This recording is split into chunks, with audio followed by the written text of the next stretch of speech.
हिंदुस्तान के इतिहास में कुछ ऐसे नाम हैं जो सिर्फ अपने पद से नहीं, अपने काम, अपने नाम से जाने जाते हैं। और ऐसे एक नाम है डॉक्टर जाकिर हुसैन, भारत के तीसरे राष्ट्रपति, जिनके मज़ार दिल्ली के जामिया मिल्लिया इस्लामिया के पास मौजूद है।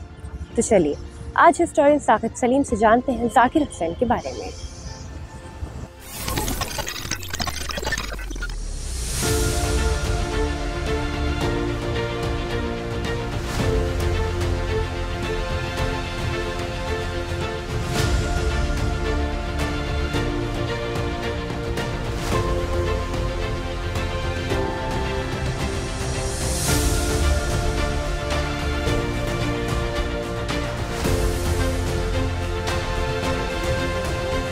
तो जैसे आज हम जामिया मिल्लिया इस्लामिया के पास मौजूद हैं, डॉक्टर जाकिर हुसैन का यहाँ पे मज़ार है, तो मैं आपसे जानना चाहूँगी उनके बारे में कुछ। ये तो सब जानते हैं कि वो तीसरे राष्ट्रपति थे, कुछ और मैं जानना चाहूँगी उनके बारे में। जी, उनके बारे में सबसे पहली चीज़ तो यही है कि वो जामिया मिल्लिया इस्लामिया के फाउंडर्स में से एक थे, फाउंडर मेंबर। फाउंडर तो आप नहीं कहेंगे, फाउंडर मेंबर आप कह सकते हैं। उसके अलावा वो भारत की जो आज़ादी की लड़ाई है उसके ख़ास मुजाहिद हैं, एक फ्रीडम फाइटर हैं। वो एजुकेशनिस्ट के तौर पे उनका बहुत बड़ा रोल है। एक और चीज़ ये है कि उन्होंने जो जर्मनी से पीएचडी हासिल की थी इकोनॉमिक्स में।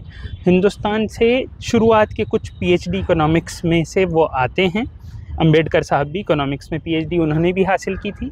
तो ये एक बहुत ही ख़ास बात उनके बारे में है। ख़ास बात ये भी है कि जब शुरू में जामिया बना तो जामिया अलीगढ़ में बना था, एज अ बॉयकॉट बना था। तो जब बॉयकॉट के तौर पर ये बनाया गया तो उस वक्त ज़ाहिर सी बात है पैसा देने के लिए नहीं था। फ्रीडम स्ट्रगल के तौर पे गांधी जी की कॉल थी और कहा गया था कि सब लोग थोड़ा थोड़ा देंगे। तो कुछ टीचर्स ने वॉलंटरीली ये कहा था यानी कि हम पढ़ाएंगे।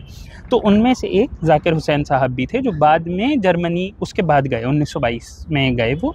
तो इनकी एक शुरुआत थी। उसके बाद जब ये वापस आए तो वापस आके फिर इस मूवमेंट से जुड़े, फिर ये यहाँ के वाइस चांसलर बने, बहुत लंबे अरसे तक वाइस चांसलर रहे, 1948 तक रहे। उसके बाद जब ये भारत आज़ाद हुआ तो ये महसूस किया गया कि अलीगढ़ जो कि पाकिस्तान मूवमेंट का हिस्सा होने की वजह से काफ़ी प्रॉब्लमेटिक इंडिया में होके देखा जा रहा था, उसको सही करने के लिए किसी को भेजना होगा। तो मौलाना आज़ाद और जवाहरलाल नेहरू एट्सेट्रा ने ये डिसाइड किया कि जाकिर हुसैन ही वो सही आदमी हैं जिन्हें भेजा जाए।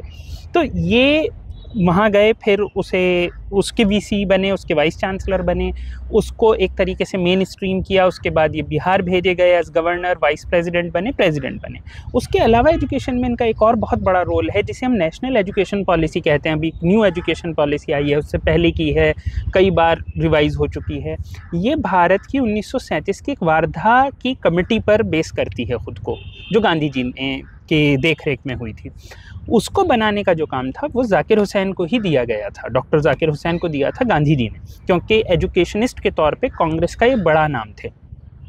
और उसके बाद जब सुभाष चंद्र बोस प्रेसिडेंट ऑफ कांग्रेस थे तब उसे पूरे तौर पर एक गोल के तौर पर कांग्रेस ने अपनाया था।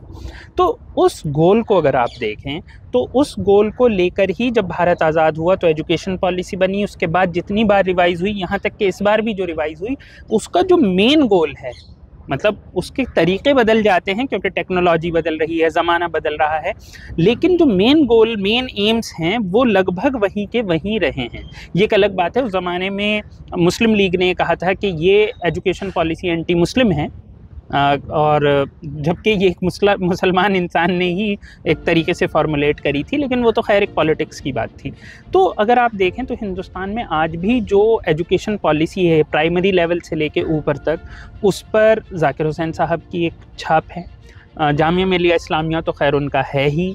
उसके अलावा अलीगढ़ मुस्लिम यूनिवर्सिटी जिस शक्ल में आज नज़र आती है वो जाकिर हुसैन साहब की देन है।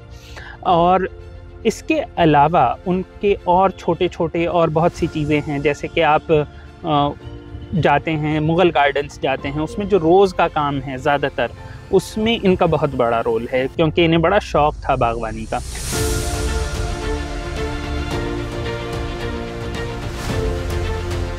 सर मैं जानना चाहूँगी, जैसे यहाँ पे इनका मकबरा मौजूद है और जामिया मिल्लिया इस्लामिया की भी बहुत अहमियत है, तो यहाँ पे जो है मकबरा है, इसके बारे में आप कुछ बताइए, क्योंकि जामिया पे ही है। जाहिर सी बात है, इसका जामिया में होने का अपना लॉजिक है, क्योंकि जाकिर हुसैन की बनाई हुई यूनिवर्सिटी है, अगर कायदे से कहा जाए तो ये उन्हीं की यूनिवर्सिटी है। जब वो यहाँ पर शिफ्ट हुई तब वही इस यूनिवर्सिटी के देख रेख कर रहे थे। उनका घर भी यहीं पास में, जामिया के पास ही है एक जगह, वहाँ पर वो रहा करते थे और यहाँ पर उनको दफनाया गया। वैसे यहीं पास में एक कब्रिस्तान भी है, आपको मालूम होगा, जिसमें और भी बहुत से लोग हैं, एम ए अंसारी साहब हैं तो, या ब्रिगेडियर उस्मान हैं, बहुत लोग हैं तो, लेकिन इनका थोड़ा सा अलग करके बनाया गया है। और जाहिर सी बात है, एक बहुत ही इम्पॉर्टेंट शख्सियत है। उसके अलावा जब आप इस कैंपस में आते हैं, जैसे आप मेन जामिया में आते हैं, तो एक अच्छी चीज़ जो जामिया एडमिनिस्ट्रेशन ने की है वो ये है कि यहाँ पर एक म्यूज़ियम भी है। जो म्यूज़ियम आपको क्या कहते हैं, जाकिर हुसैन साहब की जो बिलोंगिंग्स हैं वो दिखाता है, उनके कपड़े, उनकी जो उन्हें डिग्री में अवार्ड हुई थी जर्मनी में, वो है, उनका सामान है, उनके यहाँ तक कि जिससे वो बागवानी करते थे वो इंस्ट्रूमेंट्स हैं, वो सारी चीज़ें यहाँ हैं, उनकी किताबें हैं, बहुत सारी चीज़ें, कुछ फ़ोटोग्राफ्स भी हैं, यहाँ तक कि उनका कमरा, उनके स्टडी टेबल, सब कुछ प्रिजर्व किया गया है जिस हालत में वो रहा करते होंगे। हाँ, एक कमी शायद उसके अंदर है कि इस सब के बावजूद ये सारी चीज़ें तो हैं, लेकिन शायद थोड़ा सा और अगर मेहनत की जाए, जो कि मतलब शायद मुझे एक कमी महसूस हुई कि यहाँ पे कुछ राइटअप्स या कुछ ऐसा, आजकल डिजिटल ज़माना है, इंटरेक्टिव हो, कि कोई जानना चाहे, जैसे यहाँ पर कहीं एक टाइमलाइन तक नहीं है कि वो कब पैदा हुए, कब पढ़े, कहाँ पढ़े, उनके कितने बच्चे थे, उनके भाई बहन कौन थे, कुछ ख़ास है नहीं, या फिर उनके क्या और कंट्रीब्यूशंस हैं, फ़ोटोज़ काफ़ी नहीं हैं। तो मतलब थोड़ा और होना चाहिए। और आजकल तो उसका ज़माना है, इंटरेक्टिव का ज़माना है, और म्यूज़ियम्स आजकल इंटरेक्टिव होते हैं, तो टच करके लोग टच स्क्रीन के थ्रू बहुत सारी चीज़ें जान लेते हैं। तो ऐसे में शायद थोड़ी और ज़रूरत हो, लेकिन तब भी अगर हम बाकी बहुत से इंस्टीट्यूशन से इसे कंपेयर करेंगे तो इतनी भी और इंस्टीट्यूशंस ने मेहनत नहीं की है अपने बनाने वाले को लेकर। मतलब मेरे ख़्याल से यहाँ है, या अलीगढ़ में भी थोड़ा बहुत है, उसके अलावा ज़्यादातर जगह ये चीज़ नहीं है। तो मेरे ख़्याल से ये ज़रूरी चीज़ है। उसके अलावा यहाँ पर एक और बहुत अच्छी चीज़ ये है कि इसकी साफ़ सफाई बहुत है, बहुत अच्छे से आपको लगता है कि हाँ, सच में आप किसी हिंदुस्तान के ख़ास इंसान के, एक शख्स के कब्र पर आए हैं, मज़ार पर आए हैं, और वो जाकिर हुसैन साहब हैं। डॉक्टर जाकिर हुसैन भारत के प्रधानमंत्री भी, राष्ट्रपति भी थे, प्रेसिडेंट थे, वाइस प्रेसिडेंट रहे।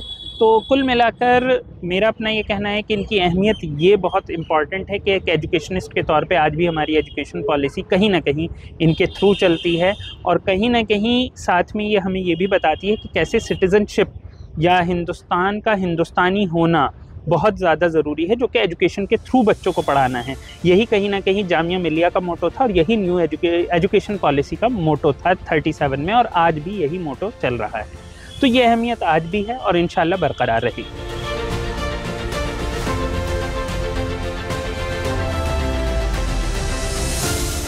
धरोहर के इस एपिसोड में हम आपको लेके आए थे जामिया मिलिया इस्लामिया के पास मौजूद जाकिर हुसैन की मज़ार पर। ऐसी और भी वीडियोस के लिए आप देखते रहिए हर संडे धरोहर। कैमरामैन साजिद के साथ अमीना माजिद।